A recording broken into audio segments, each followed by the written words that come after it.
Welcome, foolish mortals. I'm Deb. And I'm Sam. And together we're Twice Upon a Dream. If you've never seen us before, welcome to our channel. If you have seen us before, welcome back. And if you want to see us again, click subscribe. So today we're bringing all the Phantom Manor vibes. We want to talk about this because this is one of our favourite rides, and we're going to talk about the lead up to the ride itself. And then we may pay a little visit to Boot Hill Cemetery. Why not? As you head up to the ride, one of the first things you'll see is a deserted gazebo with tea for two set at the table. Back in the day, the teapot and the teacups used to move, and it used to look like there was invisible people having tea, or ghosts even. That doesn't happen now, but even so, it's still really aesthetically pleasing. And we could have tea. We could. Cheers! It would be a really cute place just to have a photograph taken in front of or whatever. And as you head further up towards Phantom Manor itself, if you look up, you will probably feel like it might be a little bit familiar.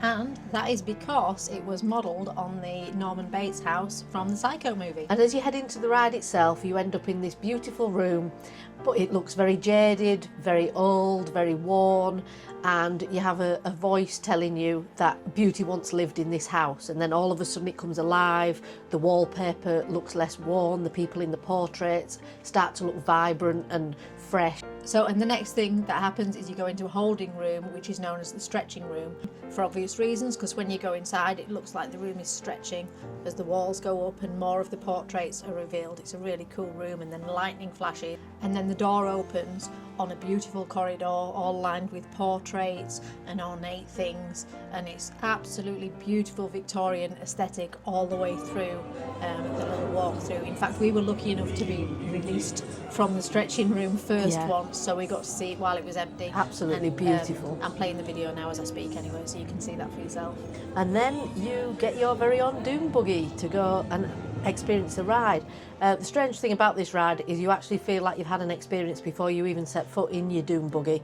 But it is absolutely incredible. The story to this ride is very, very different to the story for the Haunted Mansion. If you've ever been to Walt Disney World, the story there is that Constance Hatchaway, she's the bride, she lures them in, gets married and then kills them. The whole theme of the ride is around Constance Hatchaway seeing off all her husbands. Phantom Manor, however, is totally different. This is based on the story of Henry Ravenswood and his daughter Melanie. Now she has 4 suitors, all of which meet a sticky end. Basically, they're trying to take Melanie away, and he will not hear of anybody taking his daughter. So they all meet a sticky end at the hands of her father. The 5th suitor, however, she does get to the point of marrying simply because there is a massive earthquake which kills Henry and his wife and leaves Melanie free to do her own bidding. Exactly.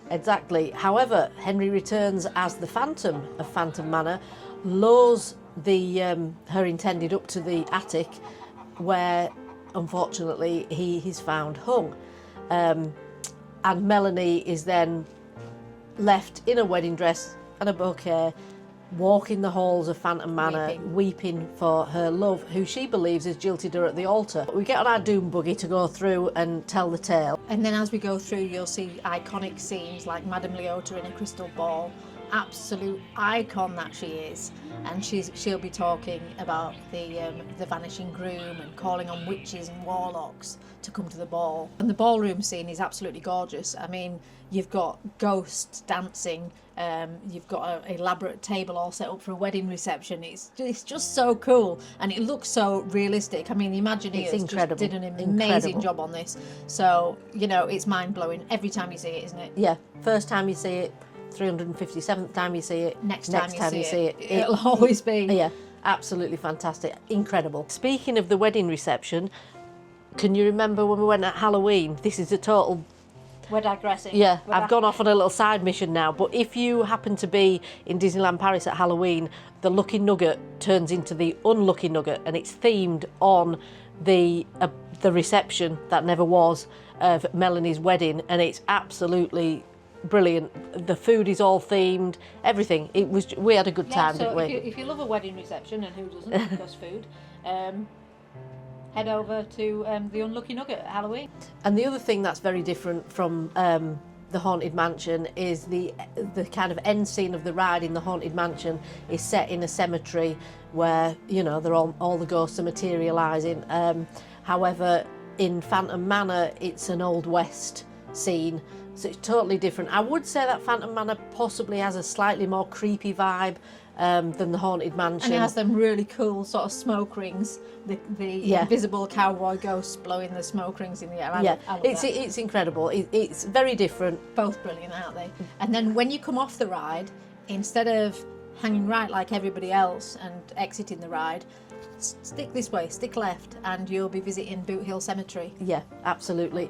The aesthetics again are absolutely incredible, and if you can do it as the sun goes down, if you can get golden hour in Boot Hill Cemetery, it's absolutely amazing. Obviously Deb's aesthetics work perfectly with an old graveyard, and we got some absolutely brilliant photographs there. If you want a nice eerie sort of vibe, it's a perfect place. It's also nice for a little bit of peace, because most people, as Deb says, they do turn right, and they just walk off the ride and head off to another ride, and they're missing a real treat, because it's like a little hidden gem. There's some good little Easter eggs in there as well. There's like a big black grave, like a sarcophagus, and if you visit that, and if it's a quiet time of day, you'll hear a heart beating. And there's a lot of lore around this beating heart, like, you know, who it's meant to be, isn't there? Yeah. There's rumour that it might be meant to be the original Bride with the Heart that's on the Disneyland California ride. There's also a rumour that it's got something to do with Edgar Allan Poe and some of his writings, and also people say that it's Melanie herself. Really don't know, but it's a really cool little touch. Also, the Imagineers get a little nod. If you look at some of the gravestones as you look around, you might find a little Easter egg there as well, which is nice.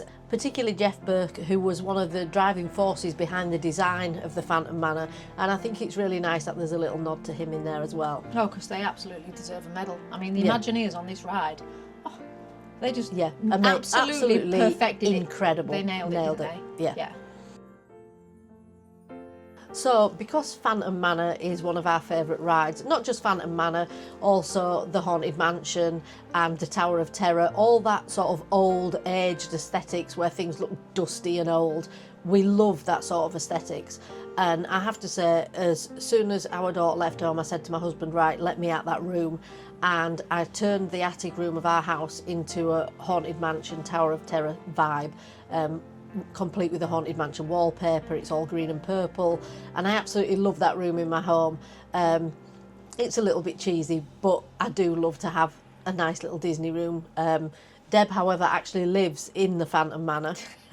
I wish I lived in Phantom Manor. And actually, if you went in my house, you might think I do live in something a bit similar to Phantom Manor, because obviously Victoriana is my vibe, and all of these old and interesting things are completely right up my street.